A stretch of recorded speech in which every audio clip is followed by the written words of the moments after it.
Remand Center Association, and I have Chad, Officer Martinez here, and he's going to talk first. He is on duty tonight, so he wants to be here for a little bit, but he has to get out and protect us. So we'll get started. Okay, thank you guys very much. Can everybody hear me? No. So let's try the microphone then.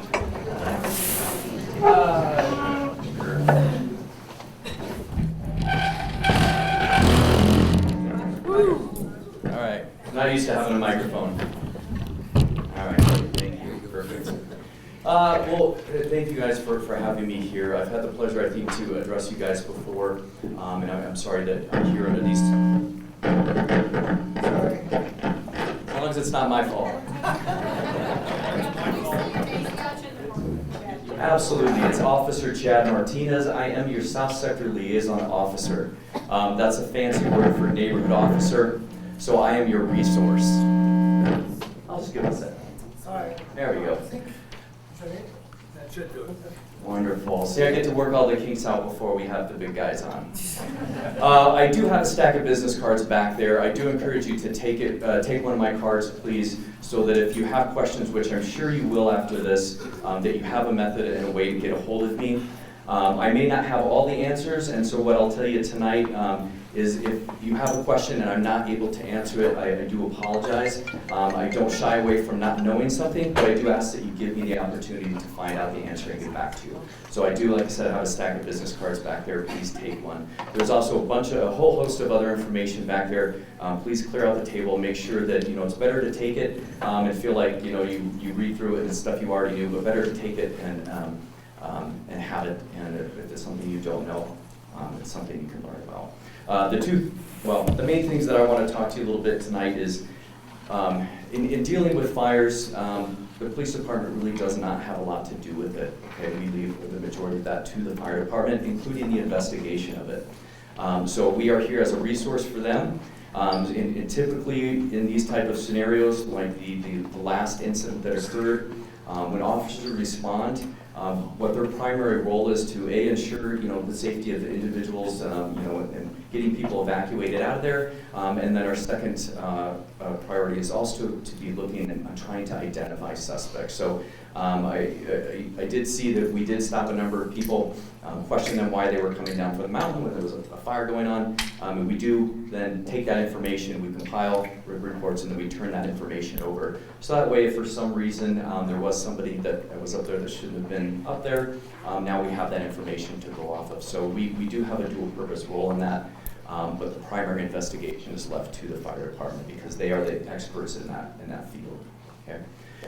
Now there was some concern, I think, about whether or not people got notice or evacuation orders or just any sort of phone call or text message or voicemail or email that something was going on.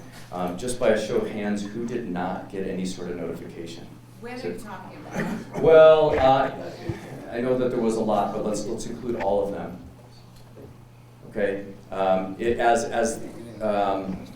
know that the first couple of them, I know that there was a bigger issue. Has since people got enrolled and figured out how to get that done? It's still okay. I still see at least a good amount of hands. So there's a couple of different ways that our dispatch uses to get a hold of everyone. Now, when you have a landline, that line is automatically enrolled in that reverse 911 process. So if you have a landline, you should gotten a notification. If you have a cell phone is where it gets a little bit more complicated. There is a sheet back here called Code Red. Okay, I did see a bunch of you taking it, but there is a lot of copies back there. Go and enroll your cell phone in Code Red. Because what we'll do then is, if it's within Jefferson County, we can send a reverse notification to that cell phone. You can also register your address so that you get a notification there if you're away from there, but yet there's still an incident that occurs within that proximity of your home address. And then you can also register an alternate address. So for me, I have my home in South Jeffco, but I work up here in Lakewood, so I also have my work address put in there so that if there's an incident around, I get notified of that anyway, even though my cell phone's not in that proximity.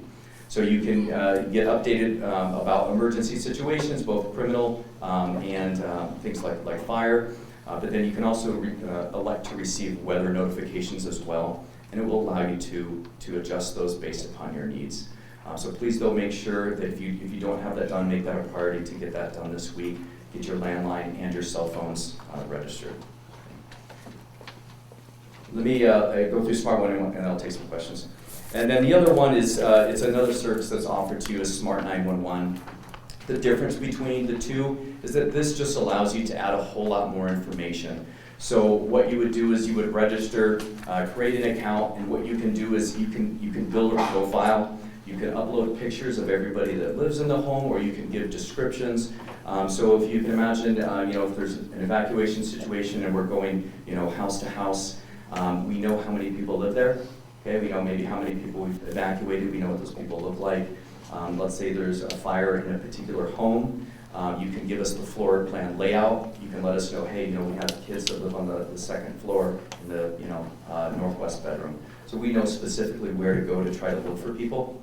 You can let us know about pets, medications, physical ailments, mental health ailments, so that if you have to call 911, that profile pulls up automatically, and it can save quite a bit of precious time that we need in an emergency situation. And that information is only accessible when you call 911. It'll pop up on our dispatcher's screen, and it goes away as soon as the call is done. So it is a safe and secure website, as much as safety and security can happen online. So be cautious about what you put on it, but it is something that we would like to see more people use because it gives us, again, access to that information without you necessarily having to relay it to us. So both of those are back there, but yes, let me start taking some questions, please. Can you say what those websites are? Absolutely. So Smart 911 is smart911.com.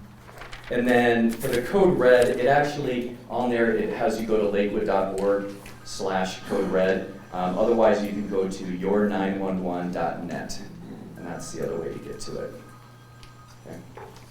Let me get back. I did have a question. He was waiting back here. Yes, sir.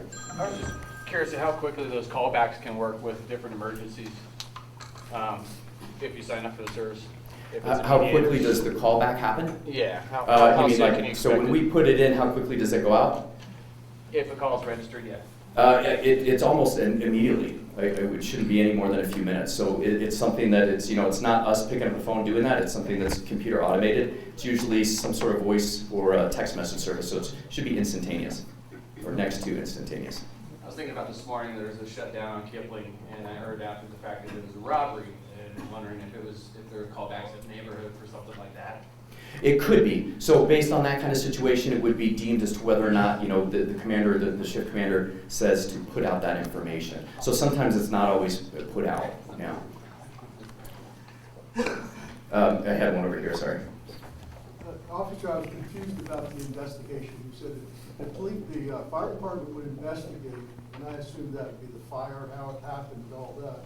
If this is a criminal situation, are you the investigator, or the fire department is still dealing with the criminals? Yes, they still deal with that aspect of it. We may be involved in the apprehension piece of it, but they do the criminal investigation. So they have the names, and if there was surveillances or stakeout, they would deal with all of that now? Right, correct. They do the whole 9 yards. And I'm sorry, that was the same. Oh, perfect. Okay. Any other questions not about the fire investigation? I'm sorry, not that. Chad, out of curiosity, in the summer, there was a young man missing from the condos down at Jewel in Alameda, and there was pictures posted around the hill, at the dog park, at the trailheads. Then it just went away. Then with the new year, the pictures appeared again. So the fellows from July, I think it was a July 4th party that the fellow had disappeared in, and they put out, hunts and that kind of thing. What's the status? Do you know what's going on with that?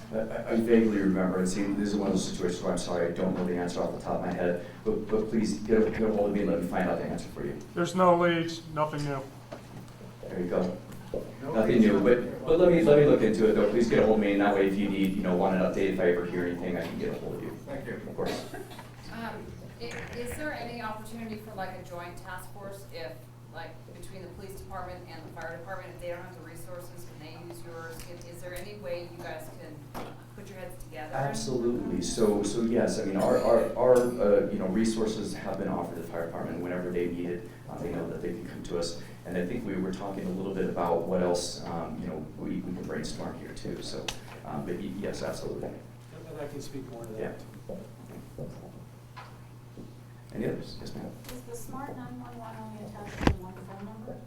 So if you call a cell phone, you have one phone? Yeah, great question. So yes, you can register all the numbers that are listed that you want to be connected to the home. So your kids, husbands. Yes. Any others? Okay, thank you very much. I will turn it over to the fire department chief. Thanks, Chad. And Chad very much understates how much Lakewood Police is cooperating with us. There's a lot going on. So my name is Bruce Kroll. I'm the fire marshal with West Metro Fire Rescue. Being the fire marshal, okay, I wasn't going to give you too much feedback. Being the fire marshal, I have to start out with there's a lot of people in the room. Make sure you know where your fire exit is. The one closest to you, Mark.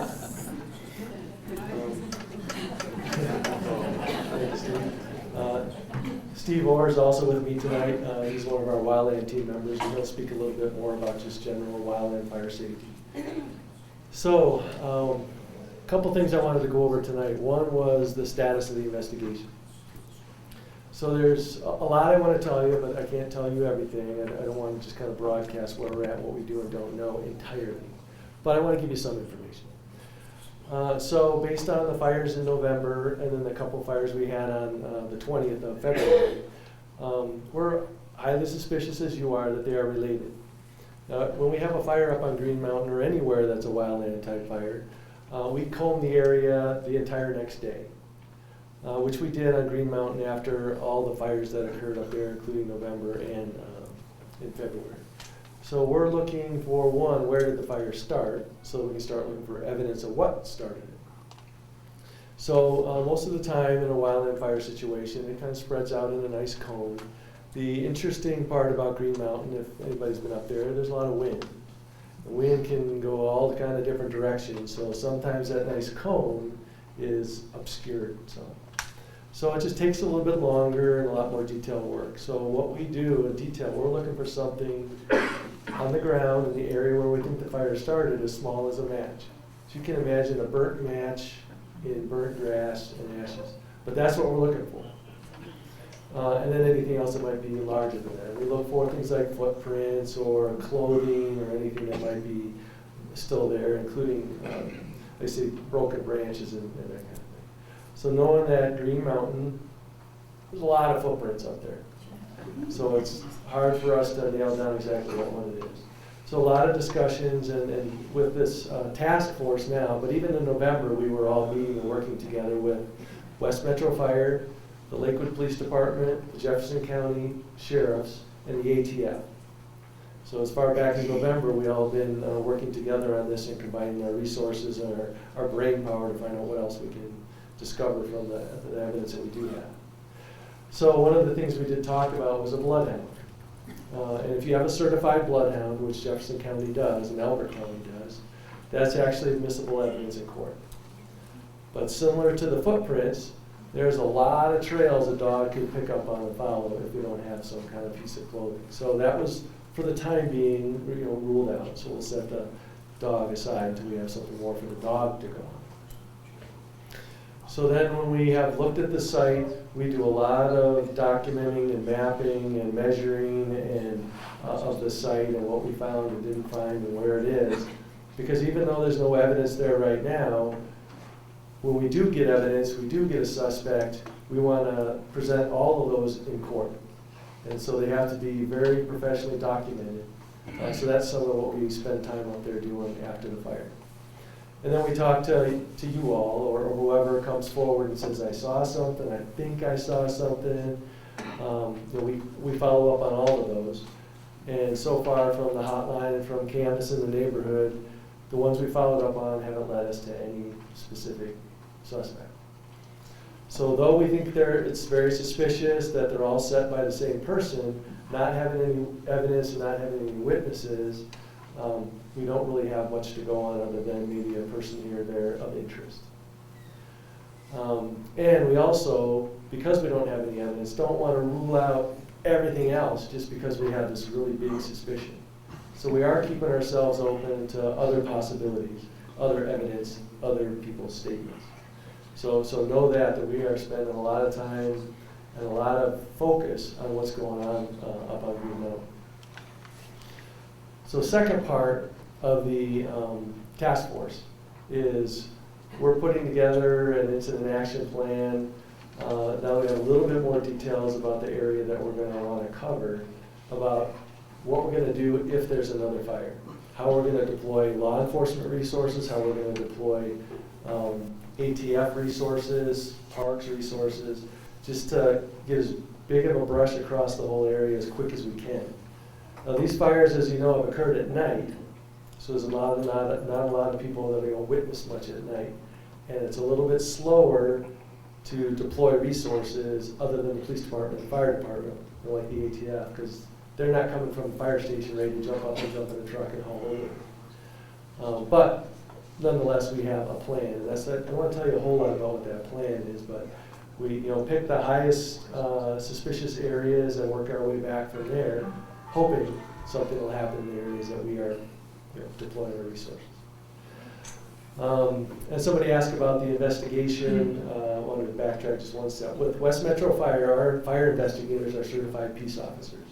So they have the authority to file cases with the district attorney and to conduct criminal cases with the court and with the police department. So that's why Chad mentioned that Lakewood Police certainly helps us a lot with canvassing the area, getting witness statements. They also do a lot of collecting evidence for us. But in the end, our peace officers are the ones that actually file the charges. So just know that part explains some of Chad's answer to you. So we have completely documented and investigated the grass down to looking for matches. We've set up a plan with every cooperating agency that we can get in contact with that's going to be able to respond fairly quickly. So along those two lines, are there any questions so far? Well, without getting into too much detail, you said you have a couple people of interest? Only of interest, and like anything else, we could be totally wrong. So that's why we don't go any farther than that. And again, we don't want to get tripped up on having a suspicion to get reminded, and then, okay, now we missed somebody who's a possible suspect because we're focused on something. Are all of these fires, have they all been in a very small area, or are they kind of spread out on Green Mountain? Well, it's a relatively small area. It's a big place. So we're kind of all in those of you that have seen it, in that northwest quadrant area of the mountain. So that's about as narrowed down as we can get it for space. On February 20th, there haven't been many details about the fire. How many fires were set that evening and where? There were two, and again, sort of in that northwest quadrant, without having an address to tell you, I can't tell you what bump it was on. But, so that first fire occurred about 1 o'clock in the morning. And so we were there handling that, and then about 6 o'clock in the morning was the second one. So our suspicion, and it's only a suspicion, is that maybe the person was hanging around, watching things, and on their way out set the second one. But it's enough time for all we know they went home, or it was somebody else that came and got the bright idea to watch for a while and then set a fire on their way out. So the one at the Jeffco Fairgrounds wasn't related then? Wasn't there? I thought I read on the news that there was one at the Jeffco Fairgrounds. Not that I'm aware of, though they may have used that as a reference point for where the fire was at Green Mountain. Okay. That would be easy. Couldn't hear the conversation. Oh, the question was, is it related to a fire in Jeffco Fairgrounds? And that the thought was maybe they heard that on the news. And there's not one that I'm aware of, Okay. though the news could certainly use the Jefferson County Fairgrounds as a reference point in giving their broadcast. I'm sure you could see it from there. Bruce, you mentioned the term matches as potentially what started the fires. Is that kind of what the investigation is showing?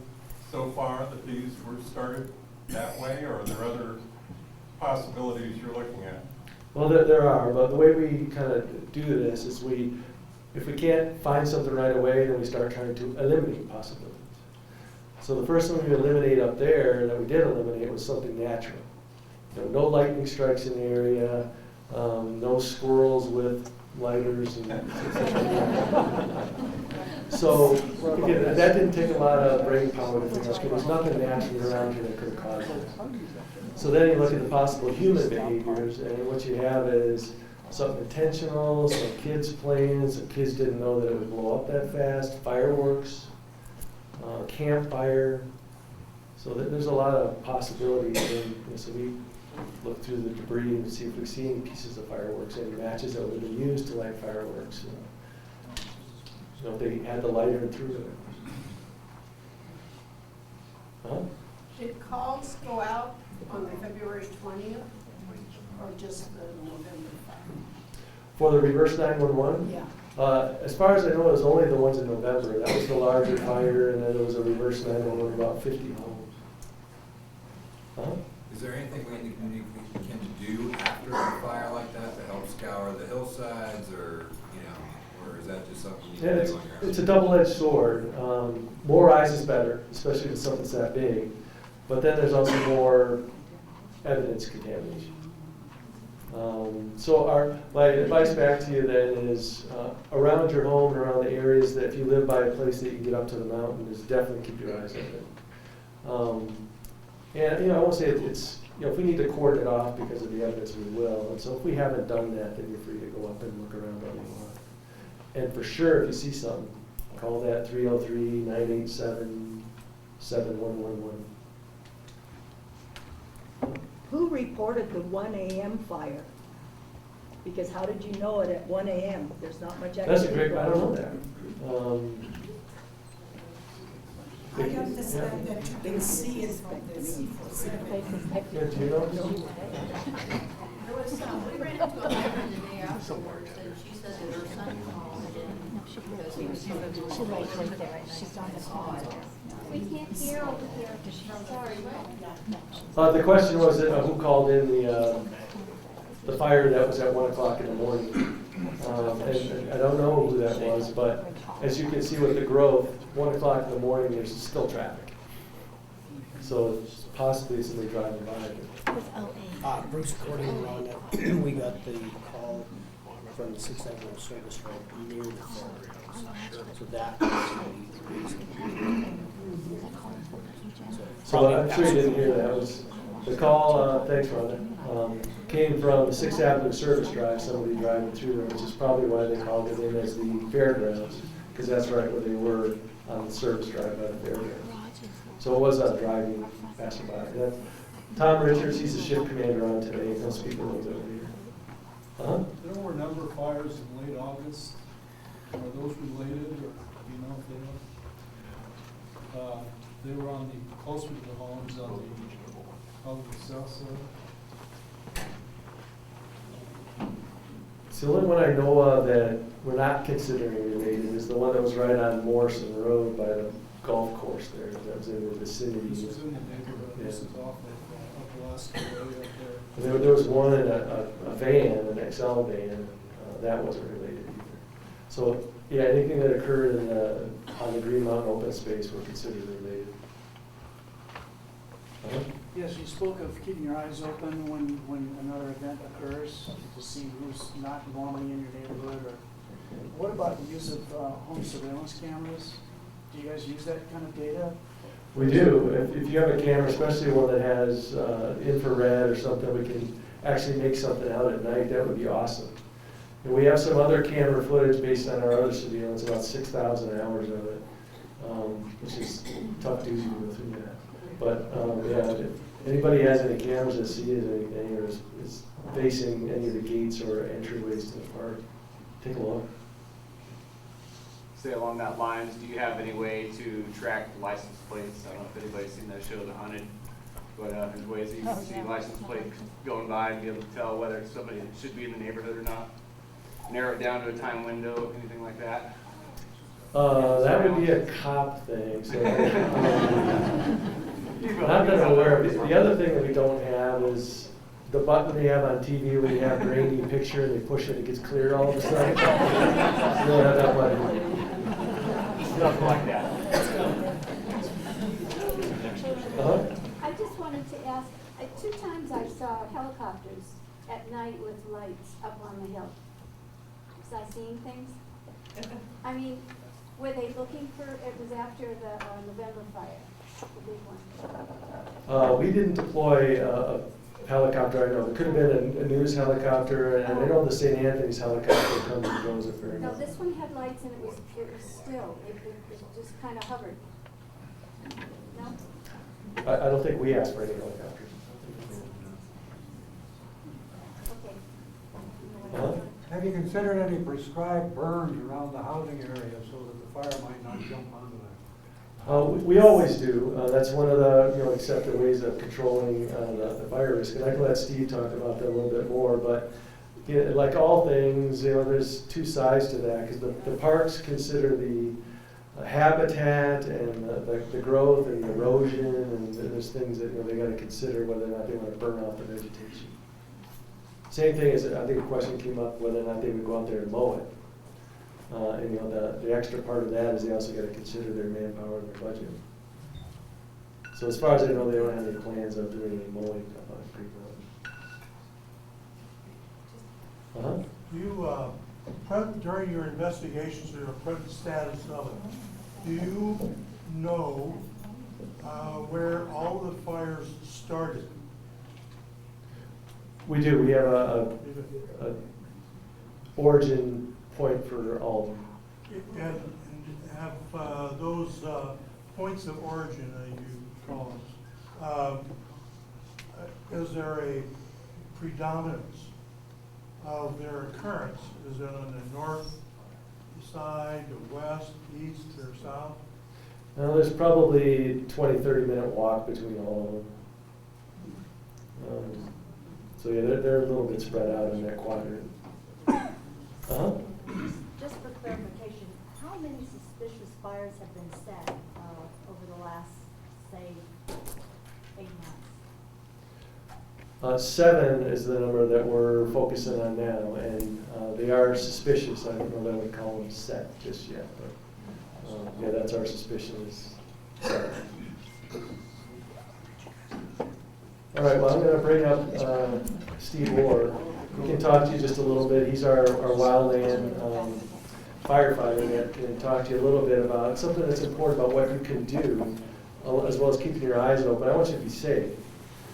So he can tell you just a little bit about, as somebody who maybe lives up to the park, some just standard things to keep your house safe, whether the fire is caused by lightning or a bad person or kids, no matter what the cause is, I still want you to be safe. So, Steve. Thanks everyone for coming out. Is anyone concerned about their home and their property? Good. That was my lead. So, and as the chief said, regardless of whether a fire, wildfire is human caused, and that can be unintentionally caused by a human, or intentionally set, or naturally occurring, the risk of wildfire on Green Mountain and surrounding areas is with us. It's just a fact of life in this area. And one of the things that we really have learned over the last decades of unfortunate tragedies involving home destruction is that wildfire is inevitable, but home destruction is not.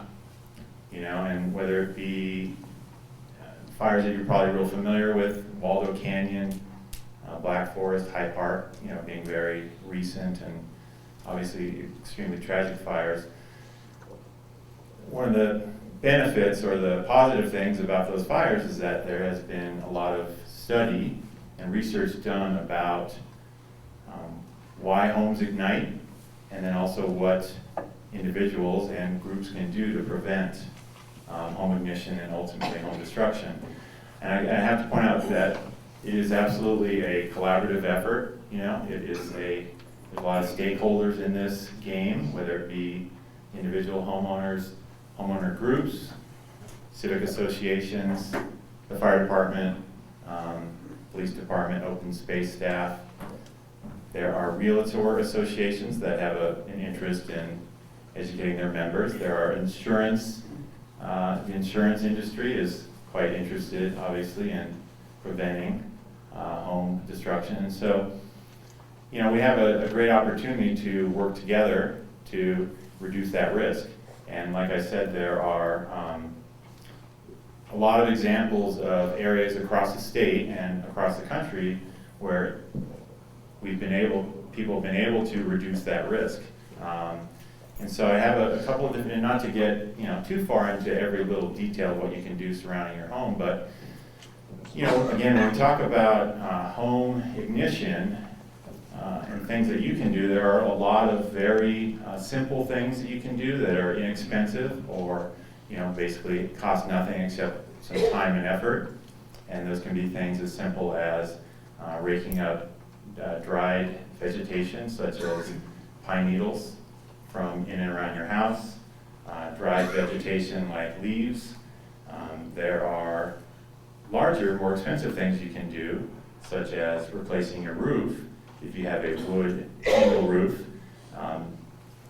We're not saying that you have to completely rebuild your home into a cement bunker and not have any living plants or nice things like that around your house. But again, ultimately, the studies have shown it really just comes down to a matter of, and just to quote someone by the name of Jack Cohen, who's sort of a guru and a leader in this industry, when the requirements for combustion are met, combustion will occur. And so he was this guy that was able to take it down to just an objective, scientific view of things and try to take some of the emotion out of it and just look at the simple facts that, many times your home and the things around your home are fuel.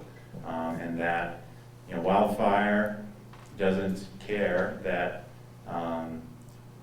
that the open space has ended and then your property line has started. And so, again, there's some checklists that I have. For one example would be the Ready, Set, Go brochure that we produced last year, and some of you may have already received, because last year we went out in a door-to-door effort to try to get these in the hands of people.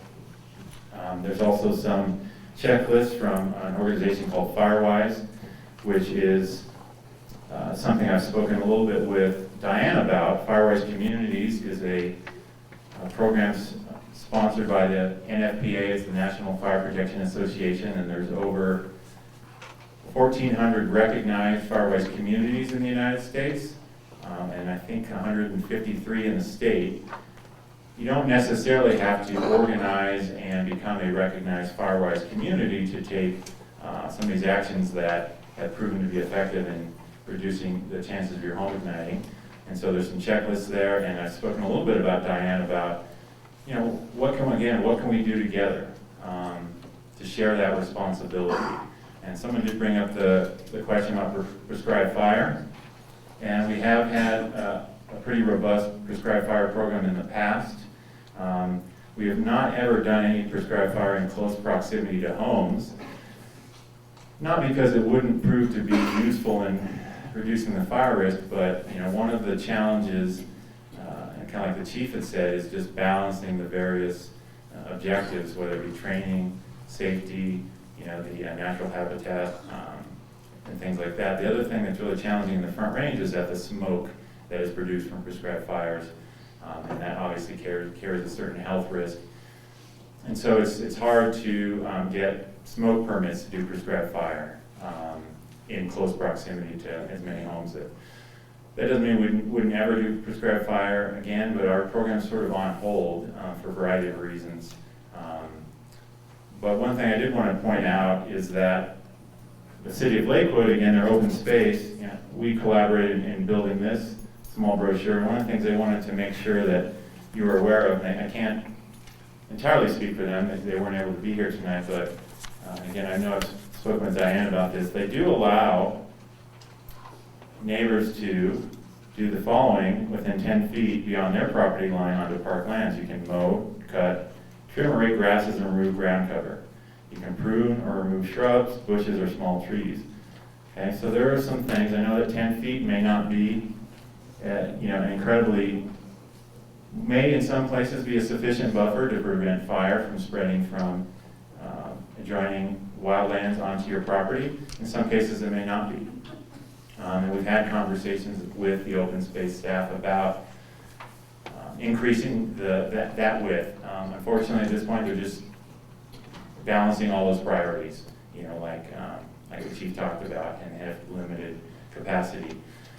But again, the most important thing I'm trying to emphasize is that there are some simple things that you can do on your property to reduce that ignition risk, and that, like I said, can vary from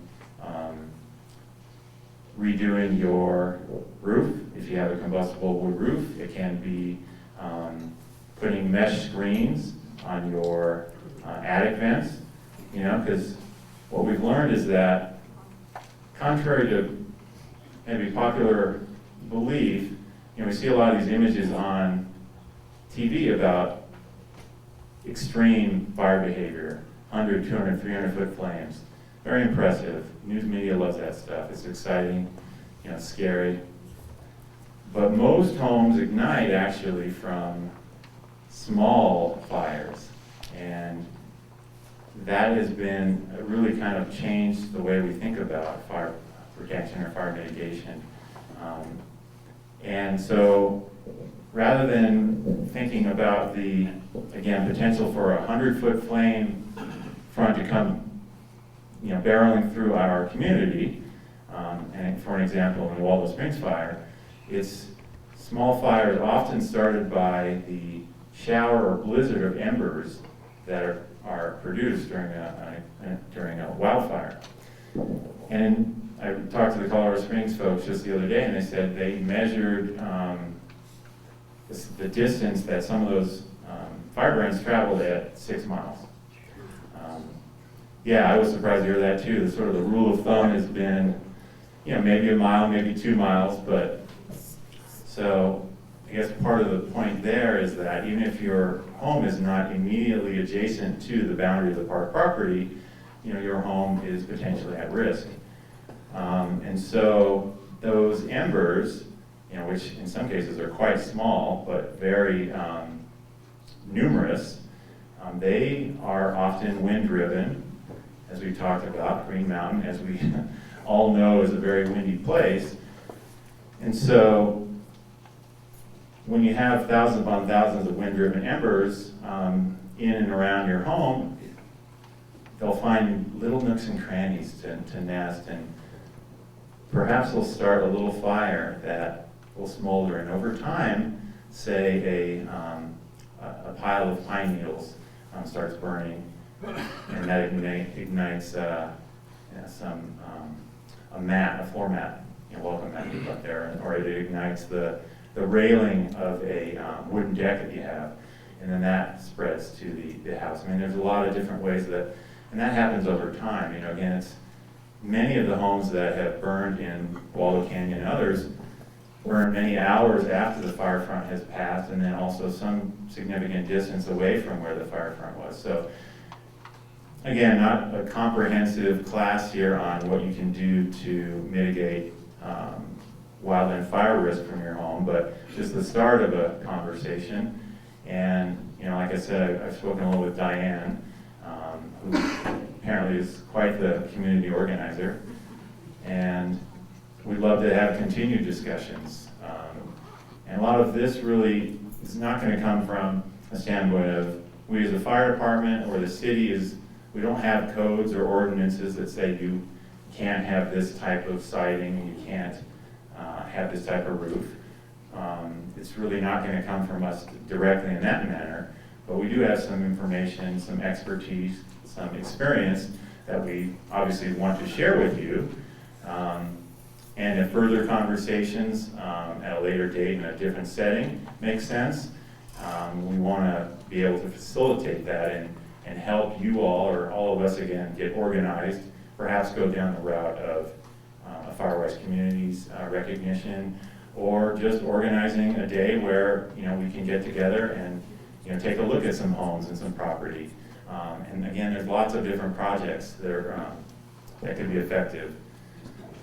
Everyone has limited time, everyone has limited capacity, everyone, you know, has limited funding, but there are different ways we can be creative about that. There are grant opportunities from federal, state, and local you know, funding sources. There are various volunteer organizations. There's a veterans organization that I've been in contact with that has, you know, individuals that are young and relatively young, younger than me, fit, experienced, and want to do work. So that's just one example of how perhaps we can all work together to creatively accomplish some of those objectives. You know, and again, just kind of in wrapping up before, and I'll happy to take questions. You know, a lot of, you know, what we try to do in our organization is really listen to you, our customers, so to speak. And if there are services that you'd like, if you'd like us to come take a look at your home, that could be a possibility that we do in the future.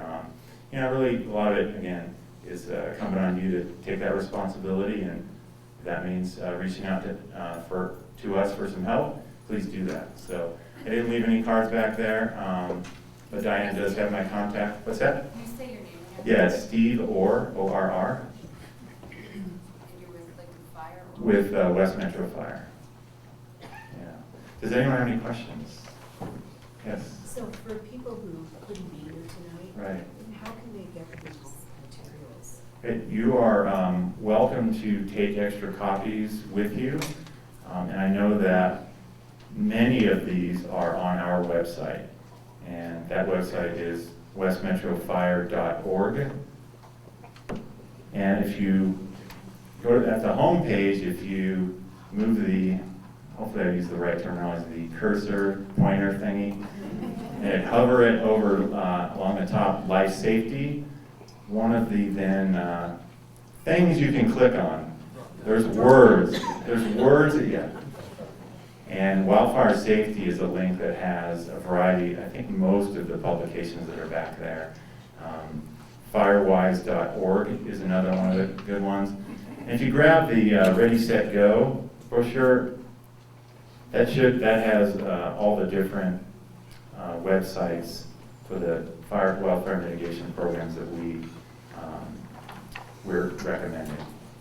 Yeah. Does that help? Yes, sir. Just comes to mind, I think a whole lot of folks here got the notice from either our GMCA website or Nextdoor. A lot of folks are on Nextdoor. I don't think you're on Nextdoor. Me personally? I am. Maybe But in my neighborhood. West Metro. So I can have our public information officer, Rhonda Schulting, perhaps talk about that. You don't have to, but. Just to keep us informed. I'll stream this video on Nextdoor as well. Yeah. We actually are on Nextdoor. I hope that you're getting some of the stuff we're putting out. I actually concentrate more on Facebook and Twitter and Instagram, and post to Nextdoor not as often perhaps as it looks like you guys would like me to. So I will step up my posts. The youngsters are on Twitter. Yeah, you know, well, actually the news media likes Twitter a lot because that's sort of a headline service, and it's very helpful. And Facebook is more of a happy place where you can see baby pictures and see your daughter getting married and your granddaughter and things like that. So that's what I use Facebook for personally. Do you have all the neighborhoods covered on your Nextdoor? Because there's like different Nextdoors for different Yes, neighborhoods. I have an agency account that gives me all of the neighborhoods that we cover. We had to submit a map of our coverage area to the Nextdoor folks, and then on the back end they built us, so I have all the neighborhoods on the map. Although I will tell you that you'll have to forgive me if sometimes I may try to direct something towards you guys, but their little crop on Nextdoor isn't very accurate. So sometimes I crop other neighborhoods into neighborhood news and they don't want to hear it. And they tell me that, but I can't crop them out because it doesn't allow me to go along the border line. I just like it's a box. So sometimes I'll talk to two neighborhoods when I only want to talk to one. Yeah. Would it be possible to install a high-powered surveillance camera on top of the tower that would scan Green Mountain? You know, that's not a social media, public information question. I would expect that you could install a camera almost anywhere. The question is, who would do it, and would it really show, you know? But maybe the chief has an answer to that. I was going to let you work your way through that. Oh, I've seen them on TV. Certainly possible, but highly expensive. So any more questions for Steve, wildland preparedness? Start to the right. My right. Yeah. Go ahead. We are in unincorporated Jefferson County. How far from my property into the open space can I mow? So, I guess he said he lives in unincorporated Jefferson County. So how far onto the adjacent, who depends on who is the landowner of said adjacent property. Foothills, I would contact them. Yeah, I just don't know. I know there's also some parts of the north or northwest quadrant of Green Mountain that is private open space. So that's some of those questions. If there's a question of who owns the land, I would start by contacting Lakewood, and if they don't, hopefully they'll be able to, because the bulk of the area surrounding on Green Mountain is City of Lakewood. In the back. I just want to touch on her point about the cameras. I brought a gentleman here that actually works in surveillance, and we were looking at some cameras the other day. They're really not too terribly expensive. You may not have the push button, like you said, to get the resolution you want, but today's cameras are high def, and you can get quite a bit of resolution.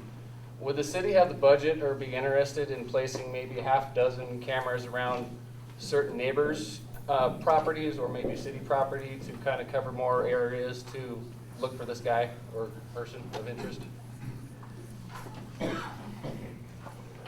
If the price was right.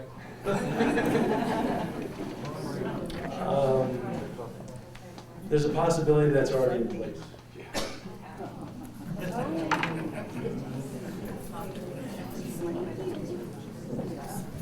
All right, any other questions for Steve? With respect to the Green Mountain fire, has there been any connection, have you determined if there's any connection between wind velocity and direction? Well, one, it's all bad when it's on fire. So I'm not sure I understand what you're trying to ask, the connection between the wind velocity. When the fire starts, is there significant velocity of the wind, and as well as the direction of the prevailing wind? Well, the velocity will certainly play a part in spreading. The higher the wind, the more the flames lay down and spread, and then the direction it goes is obviously where the spread's going to go. So hopefully I'm in the right track. But that hasn't been determined, is that correct? It doesn't sound like it. At the time of ignition, or at the specific time, is there some pattern that's of the specific? Okay. Yeah. And, there's some pattern that seems somewhat statistically correct, that the wind velocity or the wind direction, predominant wind direction, with respect to each of those fires on Green Mountain. Well, there is a wind pattern day and night that does play into it. Green Mountain and the undulations of Green Mountain certainly upsets that. So the winds at any point come from any different direction. We can get reports from the crews that are there during the incident of which way the wind was blowing, and we keep track of that, just because for personnel we don't want the fire blowing back on them. But yeah, nothing that would be consistent, like consistently this time of night the wind is blowing this direction, just because there's so many different places on Green Mountain that change the direction of the wind. And if I'm not answering your question, please see me afterwards and kind of drill into me what you're trying to find out. All right, well, thanks, Steve. Okay. I also wanted to introduce Tom Richards. He's the shift commander. If you have any, for West Metro Fire, he's on duty tonight.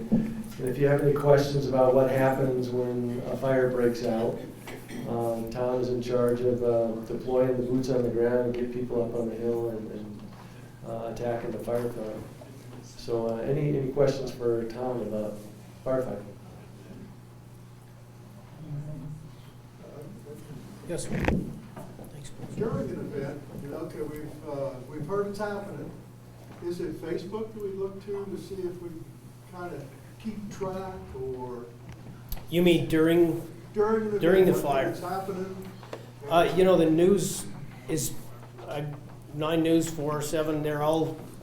They've all been keeping pretty good track of us. I remember the one in November, the bigger one. Okay, that does help, doesn't it? Wow. The news, KOA, the TV news, they're all, covering it. I think that'd be more rapid response than something on Facebook, honestly. Well, I wondered, so you don't put out, you don't give them the news, they go out and watch it and. Yeah, you want to speak to that, Rhona? She's our public information officer. Hi. Speaking of that mic. Thank you. Thank you, Chief. I will say the big fire in November, that was the 96 acres, I used Twitter mostly. Mostly because on any of the social media platforms that West Metro has, we only have so many followers. So the media, Channel 9, 7, 4, 31, KOA, whoever, can take whatever I put out on Twitter was what I was using mostly because it's quick, short, get the message out quickly, and they were taking that and then broadcasting that. And they also had crews, honestly, where I couldn't be.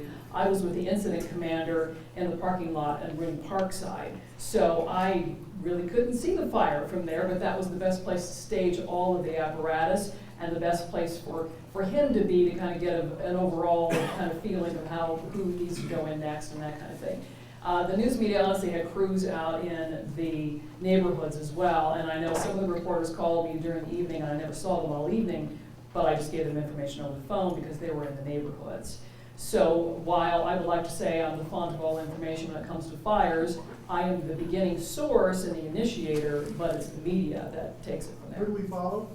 It's Twitter, it's I'd have to look at my phone because I just do it so automatically every day. It's at West Metro Fire, I believe. See, we don't have to wait for the next commercial. Okay, yes, thank you. Thank you. Yeah. If I don't have this thing, I'm really in trouble. Does anybody else have your questions? I did post to Facebook late that night, honestly, but with so many things going on, and it was important to kind of keep the media updated as to what was happening, evacuations and that kind of thing. So I just honestly, I relied on Twitter because it was easier. What is your Twitter account? Yeah. Your Twitter account? At West Metro Fire, I will look just to make sure. At West Metro Fire. And what was the Facebook you said you posted to? The Facebook is West Metro Fire as well. It's like I get on here every day and I can't tell you what it is. Facebook is West Metro Fire Rescue. Yeah, I think it is West Metro Fire Last Rescue. word? Yes, it is. West Metro Fire Rescue. Yes. We had a meeting similar, not as well attended, but fairly well attended after the November fire. And we had the police that stayed through the whole, and Chad, not his case, but he does a good job. But related to the November fire, getting on the media is a two-edged sword. Because what we found, and I live way up on the hill, we had all these looky-loos that were charging into the neighborhood, blocking the intersections, blocking equipment. You're on the west side. Mm-hmm. We're on the east and northeast side, and we were really inundated with a whole lot of crappy traffic. That's probably a police problem, and they're not here. But after our meeting in November, we got the sense that there was going to be cooperation, and you were going to look on how to take care of traffic. How was that panned out? Are you talking about traffic or media traffic? I'm talking about both, but mainly the looky-loos. Maybe the people, the curiosity seekers that came charging up, wound up at a dead end, turned around, accelerated to get to the next dead end. You know how all those... Oh, yes, because honestly, I drove over there to see if I could get a couple pictures. Yes. I was guilty for a couple of minutes there. I actually went past there on the way to the command post so that I could see if I could get a picture as well, but I could. Actually, the fire was just kind of cresting, couldn't see anything, so I got out of the neighborhood because I was needed where the incident commander was so I could get out information. But unfortunately, you know, in any case where there's a fire, no matter if it's people that live nearby you, people that see the flames, or the media, everyone wants to come see what's going on. The media is there to do a job and to honestly to inform folks as to what's happening. The looky-loos, I don't know. Maybe the chief can answer what would that be a police kind of matter? I was left with the impression after our earlier meeting that that was going to be an action item. Oh, okay, and I'll let Chief. We do work with the law enforcement community to help us control traffic during a fire. Rhonda's right, though. It's nearly impossible to shut everything down. It is important for us to be able to access whether it's a house fire or a grass fire. And the law enforcement agencies around, they do their best to help us. They respond to every fire naturally, just like we do. So I know it's not always satisfactory. They're not always going to keep people completely away, but they really do a pretty good job for us, from our standpoint. So does that answer your question? Not really. What more specifically? What was? I don't remember that you were here at the meeting. You might. I was not at the last meeting. We did. Again, the sense of it that I got was that because it came up, it was fresh in our minds. Most of us, I mean, when the police finally got on the scene, right, including Jefferson County Sheriff. Yeah, well, they started at the top of the hill and they worked their way down. And if you were not a resident, you were basically told to skedaddle. Sure. Okay, and it kind of worked out. Now that took time. Okay, if they got ahead of the curve on that, if they got early up on the hill, or maybe at the bottom of the hill and started, hey, what's your driver's license? You don't belong, you don't live here. So I was, again, I got a sense of it that there was going to be an action item, coordination between West Metro and the police department, perhaps the sheriff, to control all these folks. And I'm not pointing fingers at the media other than everybody watches the news and say, oh, look, a fire on Green Mountain, let's go look at it. And that's part of the task force that I mentioned in the incident action plan. So if there's another incident, we have a deployment scheme already mapped out to get that as quick as we can. But again, it's a big area that I can't promise you there's not going to be still a lot of looky-loos that get through there. And it's kind of split. You know, we want to spend some of our resources trying to find out who's coming down off the mountain and who we can try and catch. And I have to tell you that keeping people out of the neighborhood. If you have a police barricade, it works both ways. What's that? If you have a police barricade, it works both ways. You'd be catching people coming down and you'd be preventing people from going up. Yeah, I suppose if we could put out 100 people all at once, that might work. But and we would love to. But yeah, your point's well taken, and that is the deployment scheme in case of the next incident is mapped out. But I say I can't promise you that there's still not going to be a lot of looky-loos that get through it. I just want to say thank you for getting the fires out, though. That was wonderful to get Oh. them call back. They were, you did it so well and so quickly, and I'm so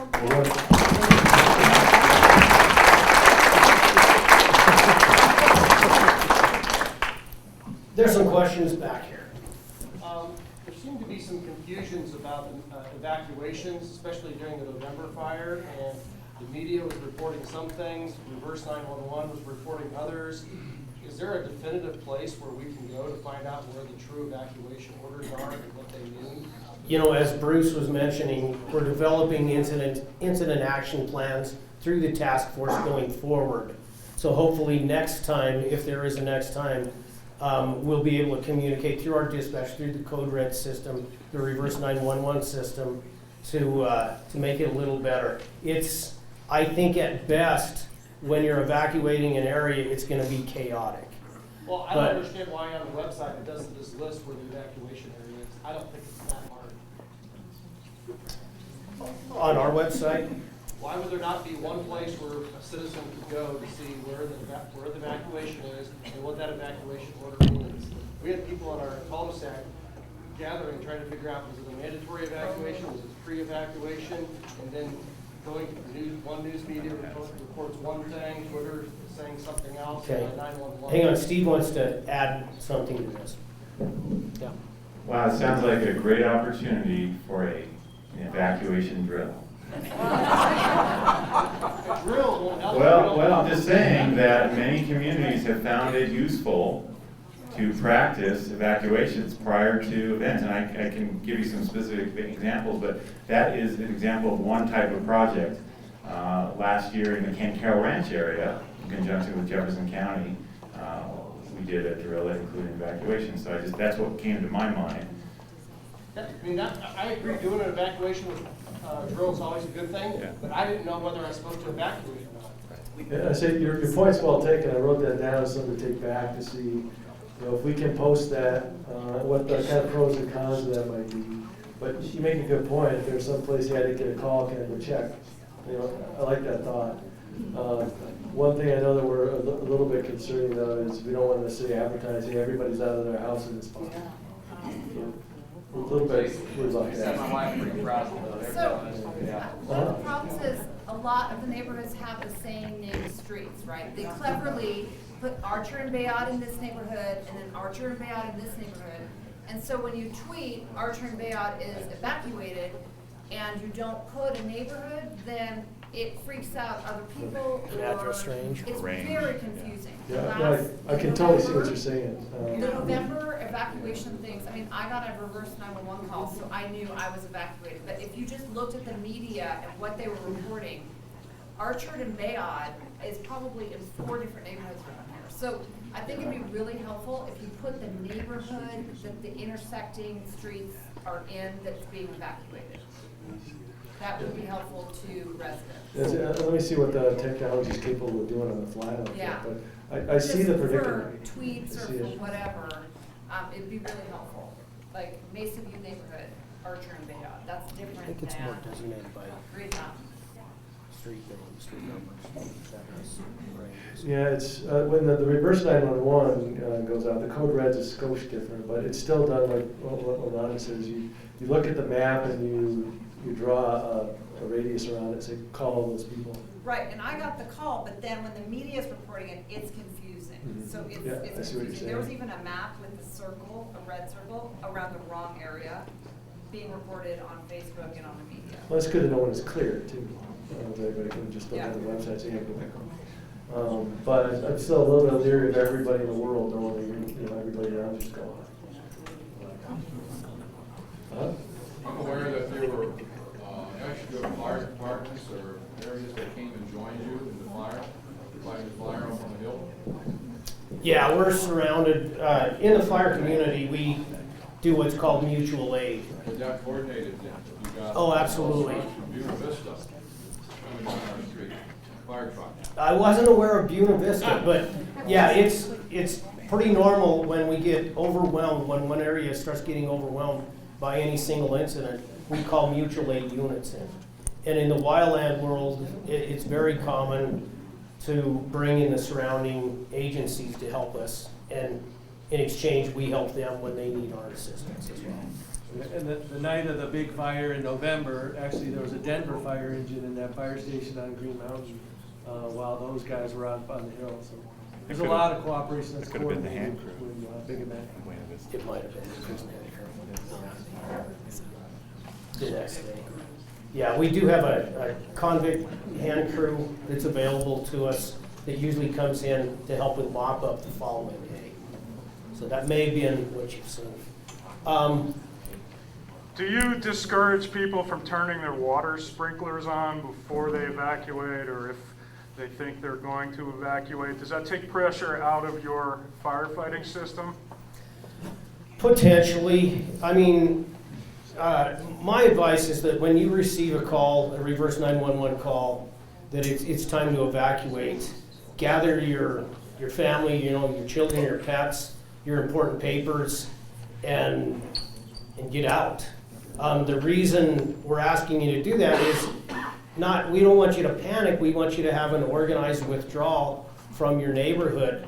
But at the same time, the quicker you can get out, the more accessible that neighborhood's gonna be to us so that we can get in and do our jobs.